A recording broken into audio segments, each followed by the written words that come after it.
മൂന്നാമതും LDF സർക്കാർ അധികാരത്തിലേക്ക് വരുമെന്നുള്ള കണക്കുകൂട്ടലുകളാണ് ഇപ്പോൾ കേരളത്തിൽ നടക്കുന്നത്. കാരണം അതിന് ഏറ്റവും അധികം പിന്തുണ നൽകുന്നത് കോൺഗ്രസ് പാർട്ടിയാണ്.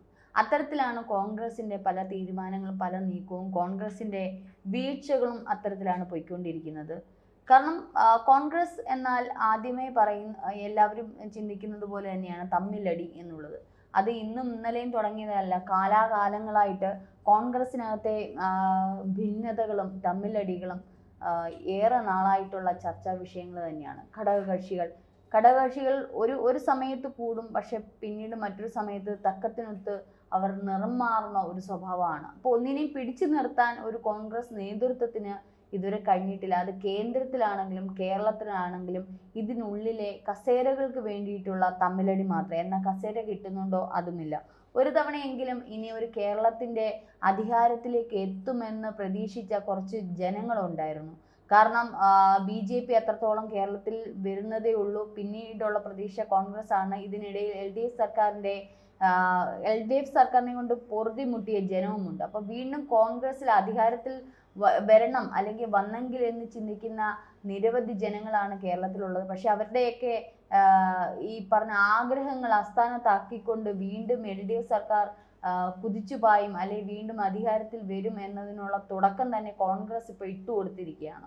കോൺഗ്രസിന്റെ KPCC അധ്യക്ഷ സ്ഥാനത്തിന് ചൊല്ലിയുള്ള തർക്കങ്ങളും കാര്യങ്ങളും ഒക്കെയാണ് ഇപ്പോൾ ഈ ദിവസങ്ങളിൽ നടക്കുന്നത്. സുധാകരനെ ഈ ഒരു അധ്യക്ഷ സ്ഥാനത്ത് നിന്ന് മാറ്റണം എന്നുള്ള ഹൈക്കമാൻഡിന്റെ തീരുമാനങ്ങളോട് ഒട്ടും ഹൈക്കമാൻഡ് തീരുമാനം എടുത്തിരുന്നെങ്കിലും അത് പ്രാവർത്തികമാക്കാൻ സാധിച്ചില്ല എന്നുള്ളതാണ്. ഇന്നും ഒരു തീർപ്പ് ഇന്ന് ഒരു KPCC അധ്യക്ഷ സ്ഥാനം മാറേണ്ടി വരും എന്നുള്ള ഒരു തീർപ്പ് ഇന്നും കോൺഗ്രസിന്റെ ഒരു കേന്ദ്ര നേതൃത്വത്തിന് എടുക്കാൻ സാധിച്ചില്ല. അതിന് കാരണം സുധാകരൻ തന്നെയാണ്. അദ്ദേഹത്തിന്റെ നിലപാടുകളാണ്.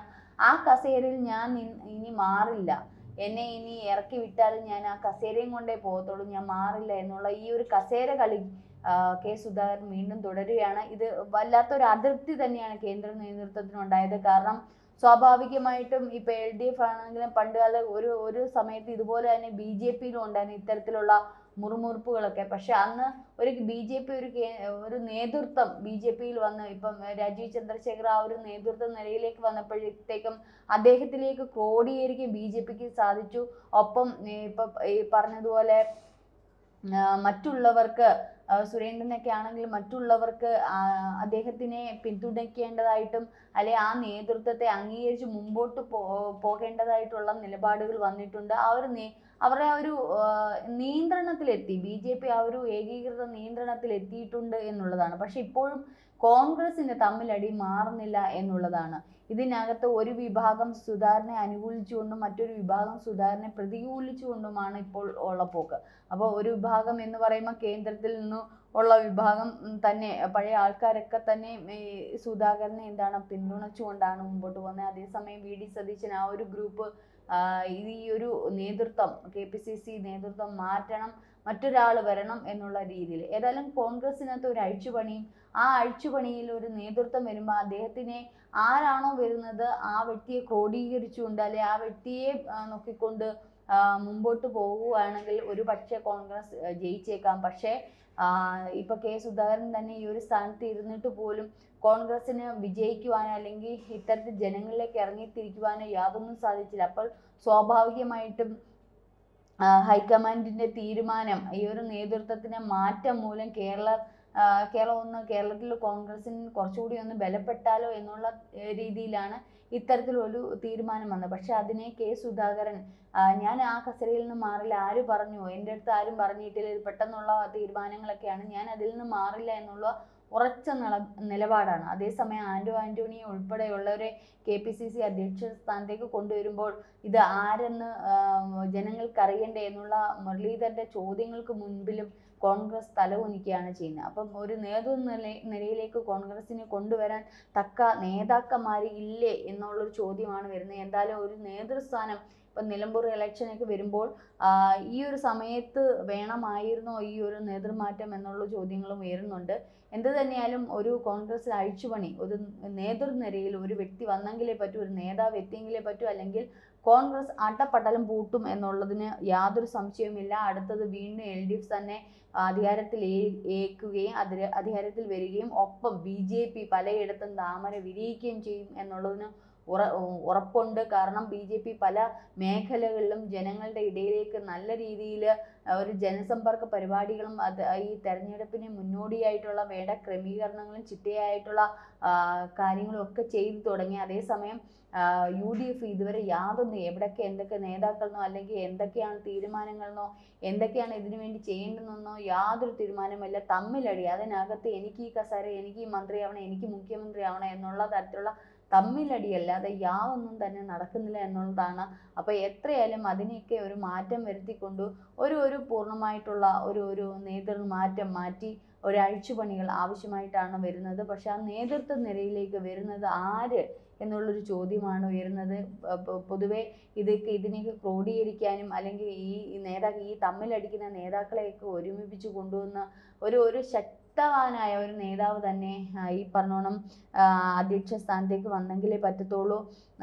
അല്ലെങ്കിൽ വീണ്ടും ഈ പറഞ്ഞോണം ക്ഷയിക്കും. കോൺഗ്രസ് ഇപ്പോഴേ ക്ഷയിച്ചുകൊണ്ടിരിക്കും, വീണ്ടും ക്ഷയിക്കുക തന്നെ ചെയ്യും. പക്ഷേ ഇത് അനുകൂലമായി വരുന്നത് LDFനും BJPക്കും ആയിരിക്കും. LDF അടുത്ത തവണ അധികാരത്തിൽ വരികയും ഒരുപക്ഷെ BJP പ്രതിപക്ഷ സ്ഥാനത്തേക്ക് വന്നുകൂടായികയെന്നില്ല. പക്ഷെ ജനങ്ങൾ ഏറ്റവും കൂടുതൽ ആഗ്രഹിക്കുന്ന ഒരു കാര്യമുണ്ട്, കോൺഗ്രസ് അധികാരത്തിലേക്ക് വരണം. കാരണം LDF സർക്കാരിൻ്റെ പല ഏകപക്ഷീയമായിട്ടുള്ള പല തീരുമാനങ്ങളും, മുഖ്യമന്ത്രിയുടെ പിണറായി വിജയൻ്റെ പല എടുത്തുചാട്ടങ്ങളും പല തീരുമാനങ്ങളും ഇത്തരത്തിൽ ജനങ്ങളെ പൊറുതിമുട്ടിച്ചിരിക്കുകയാണ് രണ്ടാമത് LDF പിണറായി സർക്കാർ വന്നപ്പോഴേക്ക്. അപ്പോൾ ഇനിയൊരു മാറ്റം ജനങ്ങൾ ആഗ്രഹിക്കുന്നുണ്ട്. പക്ഷേ ഈ മാറ്റത്തെ ഏറ്റെടുത്തുകൊണ്ട് UDFന് കൃത്യമായിട്ടുള്ള ഒരു പോരാട്ടം നടത്തിയാൽ അവർ അധികാരത്തിൽ വരിക തന്നെ ചെയ്യും. പക്ഷേ അതിനുള്ള ഒരു നേതാവ് ഇവരുടെ ഇടയിൽ അല്ലെങ്കിൽ ഇവരെയൊക്കെ ഏകീകരിച്ചുകൊണ്ട് പോകാനുള്ള ഒരു നേതാവ് ഒരു വ്യക്തി ഇതിനകത്ത് ഇല്ല എന്നുള്ളതാണ് അതിശയോക്തി. കാരണം പുഷ്പം പോലെ ജയിക്കാൻ പറ്റുന്ന ഒരു തെരഞ്ഞെടുപ്പാണ് ഇനി വരാനിരിക്കുന്ന നിലമ്പൂർ തെരഞ്ഞെടുപ്പ് ഉൾപ്പെടെ അവർക്ക് പുഷ്പം പോലെ ജയിക്കാൻ പറ്റുന്ന ഒരു തെരഞ്ഞെടുപ്പാണ്. പക്ഷെ അത് അവർ തന്നെ അവരുടെ കുഴി വെട്ടി മാന്തി അതിനകത്ത് കുഴിച്ചു മൂടുന്ന ഒരവസ്ഥയാണ് ഉണ്ടായിക്കൊണ്ടിരിക്കുന്നത്. ഒരു കാലത്തും ഞങ്ങൾ നന്നാവില്ല, ഒരു കാലത്തും ഞങ്ങൾ രക്ഷപ്പെടില്ല എന്നുള്ള തരത്തിലാണ് ഇവരുടെ ഓരോ പോക്കും, ഓരോ രീതിയിലും സ്ഥാനാർത്ഥി നിർണയം ഉൾപ്പെടെയുള്ള കാര്യങ്ങൾ അതിനകത്ത് തന്നെ ഭിന്ന അഭിപ്രായങ്ങൾ വരികയാണ് ചെയ്യുന്നത്.